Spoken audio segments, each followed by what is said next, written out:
Okay, everyone, I finished about a week ago, The Prodigal Son by Sarah Kate.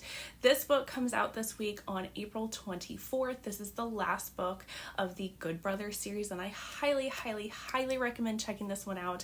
5 stars, absolutely love this one. My favorite probably of this series. Now you can read this one as a standalone if you wish. However, I highly recommend reading the rest of the books in the series if you have not checked this series out. This series is the Good Brothers.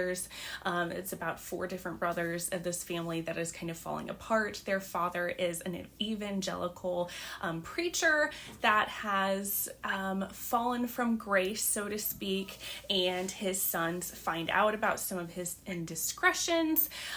So they are kind of going on this journey of finding themselves and the religious trauma that they've been under, and things like that. So with The Prodigal Son, we have our last son of this family unit.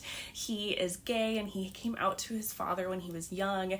Didn't go well. He ended up running away from home at 17, and now in this book he is this country singer and he has become a very big star. He and his band are actually touring across the country and he's doing really well for himself. And then in comes our other male character of the story is Jensen, and he is the preacher at Isaac's father's church, and Jensen is a really big fan of his, ends up going to one of his concerts, has a backstage pass, and they hit it off so well.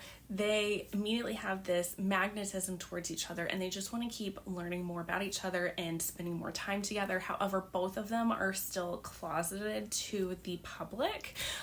This one has a lot of deep traumas in it. There is a lot of dark trigger warnings in this one. It's probably one of Sarah Kate's more darker books, although I don't know that I would necessarily sub this as like a dark romance per se, but it does deal with a lot of very heavy topics, including religious trauma, parental abuse, sexual abuse, conversion therapy, and one of the characters does engage in a suicide attempt on the page. So just keep that in mind, but it is a very emotional story. I loved how these 2 characters fell in love with each other and how much they supported one another, and honestly it's just probably one of my favorite Sarah Kate books, so I definitely recommend checking out this book, checking out this series if this is something that would interest you.